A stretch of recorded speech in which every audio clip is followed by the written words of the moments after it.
In order to provide some background, my mother-in-law is the type of person who enjoys flaunting even the smallest achievements in the most extravagant manner. Despite lacking any sophistication in her own life, she goes out of her way to pretend that she is the talk of our society. One glaring example of her absurd behavior is the monthly club party she hosts. To clarify, there is no actual club. She merely invites her friends and coworkers for an evening gathering because they share the same profession. She refers to them as her fellow IT geeks. This peculiar ritual has been ongoing for quite some time. During these gatherings, all they do is brag about their accomplishments and achievements from the past month. Given the context, you can imagine how eager my mother-in-law was to announce that my grandfather had arranged a destination wedding for me, complete with a 6-day stay package. This was his generous gift to me, as I had shared my dream wedding plans with him on numerous occasions. Considering my limited budget and the size of the venue, I had meticulously curated a guest list. My husband and I had discussed the situation beforehand, and both agreed to prioritize our guests. Coming from a large family, narrowing down the guest list was challenging, but I managed to invite 22 people, while my husband invited 18 of our close friends and family members whom we regularly interacted with. We were all set to send out the invitations when my mother-in-law unexpectedly showed up at our house late one evening, uninvited and unwelcome. It was already 9 p.m., and her presence irritated me from the start. She demanded that we make changes to the guest list. I couldn't fathom why she believed she had a say in the people I wanted to invite to my own wedding. My husband, to my dismay, supported her stance, which raised immediate concerns for me. I inquired about the changes she wanted, and she mentioned that she had already promised a few of her work friends an invitation. These friends, she claimed, were part of her IT Geeks group. I politely informed her that there was no room left on the guest list, as every invitee was someone we had a close relationship with and interacted with regularly. I sought support from my husband, but he avoided my gaze and sided with his mother. Despite explaining the situation to her, she insisted that I make adjustments. Frustrated, I showed her the guest list, emphasizing that every individual on it was someone intimately connected to our lives, and there was simply no way to exclude them.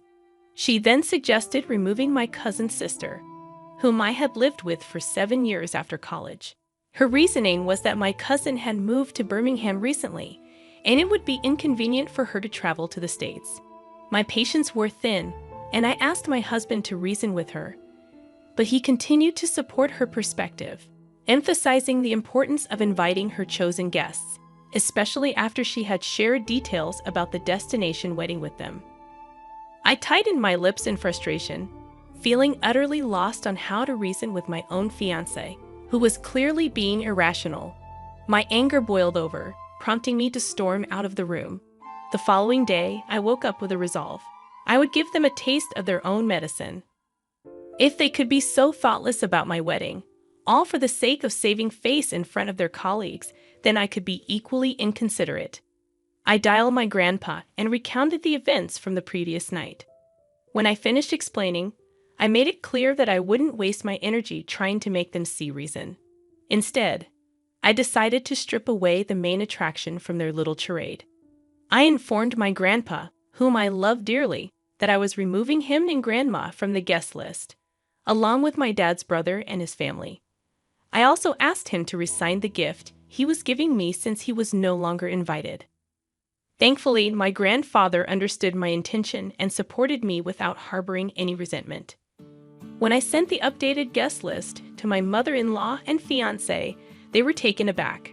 I calmly informed them that those were the only individuals I could remove, but in doing so, we had lost our wedding venue. I made sure my fiancé understood the urgency of finding a new venue within the next 2 months or postponing the wedding. Additionally, there was the hassle of reprinting the invitation cards and arranging accommodations for out-of-town guests. I wanted both of them to grasp that none of this predicament would have arisen if it weren't for the generosity of someone in my family who had funded half of our wedding. However, I didn't expect them to suddenly start apologizing for their actions. My mother-in-law came over again, expressing remorse for coercing me into altering the guest list. She implored me to call my grandpa and invite him back, asking him not to cancel the hotel reservation or make any changes. I couldn't help but wonder why she was apologizing now, after she had already achieved what she wanted. She had made a commitment to her colleagues, and now they were receiving invitations. This weighed heavily on her, and she vocalized her frustration, noting that inviting them wouldn't make sense unless the wedding was at a destination. She emphasized that a non-destination wedding would be ordinary and uninteresting to others. Upon hearing her express these thoughts, my husband finally admitted that he regretted supporting her decision. However, I wasn't ready to let his actions off the hook so easily. I reminded him that he shouldn't need extreme measures for him to support me in obvious situations. Although he apologized once again, I made it clear that my decision was final. It was a done deal, and even if I were to re-invite my grandpa, we wouldn't get back his incredibly generous gift. Was I being an angel for standing my ground? I recognized that, ultimately, the wedding was mine, and I should focus on myself. Yet, I couldn't help but feel a bit petty about not reversing my decision. Did this make me a bad person? However, my mother-in-law wasn't finished causing problems for us. As I mentioned in my previous post, I had no intention of asking my grandpa to reinstate his gift. This decision visibly upset my mother-in-law to the point where she began a habit of calling my fiancé every other day. She portrayed me as an ungrateful troublemaker seeking revenge. While, yes, I had taken certain actions that made me feel good, her labeling me ungrateful when she was responsible for this situation felt like too much. But it didn't end there. She went a step further, advising my fiancé to reconsider his life decisions, insinuating that what I had done was just the beginning and that his life would be this way if he married me. During one of these conversations, my fiancé was speaking on speakerphone, and I overheard these hurtful words. I was grateful for this transparency because I knew that my fiancé typically concealed anything that could potentially create discord in our relationship. He did tell his mother that she had crossed the line, but he didn't confront her more assertively. It's his relationship with his mother, and I understand that I can't ask him to sever ties with her just because she dislikes me. However, I am aware that if her interference continues, I might reach a breaking point, as I can't imagine enduring this for the rest of my life. Today, I had a heart-to-heart with my grandpa, sharing the news about the new wedding venue we had secured. While it didn't align with the vision I cherished my whole life, it was still a beautiful place, and I found happiness in it. I reassured him that he was invited again, and his laughter warmed my heart. My gratitude and love for him overwhelmed me. He had consistently supported me in everything I did, and he continued to do so now. Confronting my husband about my mother-in-law's escalating behavior became necessary. Our conversation delved into the awkwardness certain situations had created and the pain they had caused. In the end, my husband promised to address the issue with his mother and clarify her role in our lives. I hoped for a smooth journey forward, devoid of any more drama. Finally, the wedding day arrived, and I am now officially married. Despite the unexpected turns, the wedding was a thing of beauty, and my happiness knew no bounds. I couldn't help but smile when I noticed my mother-in-law sulking in a corner with her work friends, whom she had invited. In a surprising turn of events, my grandpa gifted us a house as a wedding present, a joint gesture from him and my uncles. In the grand scheme of things, I am just thrilled to embark on this new chapter of my life with my husband. I wanted to share this update with all of you who have been a part of this journey in your own way. It infuriates me when people believe they have the audacity to dictate how someone should get married or whom they should invite. It's high time someone reminded your mother-in-law that her time to influence these decisions is over. If she wants to flaunt, she can plan her own event in the future. You should firmly tell her to back off and leave you in peace. Are you absolutely certain about marrying that guy? Anyone with an ounce of insight would have seen through the manipulative game your mother-in-law was playing, and yet he supported her. You're not clueless. but perhaps you should scrutinize your life choices more closely. On a personal note, I live in Queensland while my family resides in New South Wales. Recently, my parents and my 27-year-old sister decided to invite themselves to my house for a week-long holiday after their cruise got canceled. Frankly, I wasn't thrilled about them staying for such an extended period, especially considering I'm pregnant and already juggling the responsibilities of caring for a 2-year-old. To complicate matters, our house isn't spacious enough to accommodate multiple guests. I have only one spare queen-size bed, which my parents were occupying.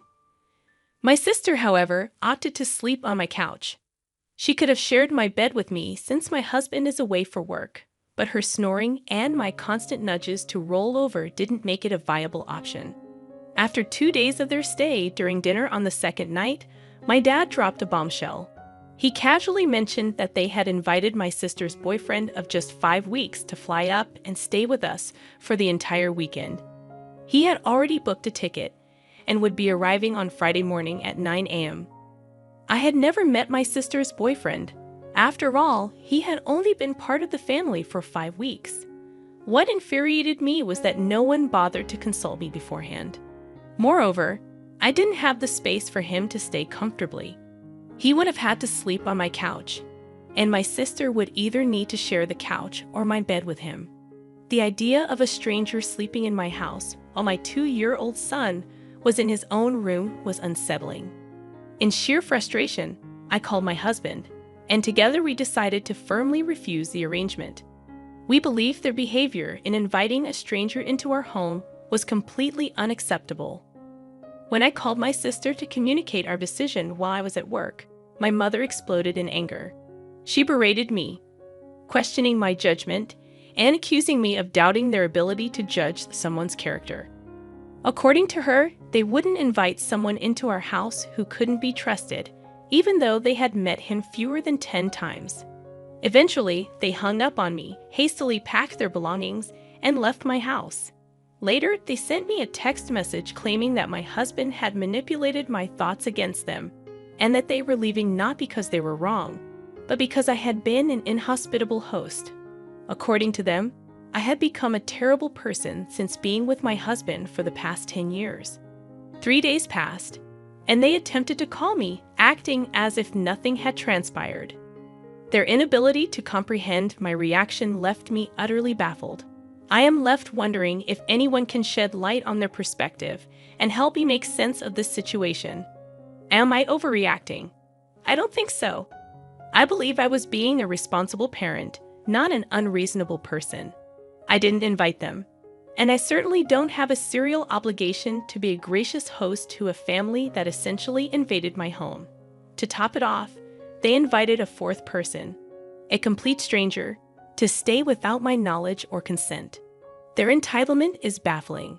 It's almost like they can't stand the fact that I've grown up and am making decisions without seeking their approval. This is the moment to establish boundaries. In my response, I made it clear that I'm not a terrible host because I didn't invite them in the first place. They invited themselves. I generously accommodated them despite the disruption to our usual routines. However, inviting another person into my home without my consent was completely unacceptable. Their tantrum when I refused to cave in and their subsequent decision to leave for alternative accommodation, all the while attacking my character, means there will be a new set of rules before I consider hosting them again. I won't be going to hang out with them after the immature behavior they displayed in my house. I've had enough of their inappropriate actions for now, and I've decided to limit my contact with them until I feel I can face them again. They crossed a line by inviting someone I've never met into my home without my approval. They didn't ask, they simply informed me that it was happening. The fact that they mentioned my seemingly good mood indicates they were aware it wasn't a good idea. They assumed I would be a pushover and allow it. I'm standing up for myself and the safety of my children, and I know I'm not in the wrong here. I'm a 33-year-old woman, currently 5 months pregnant, while my 35-year-old husband is away on a business trip, set to return next month. This is my first pregnancy, and recently, I've been required to continue working at the office.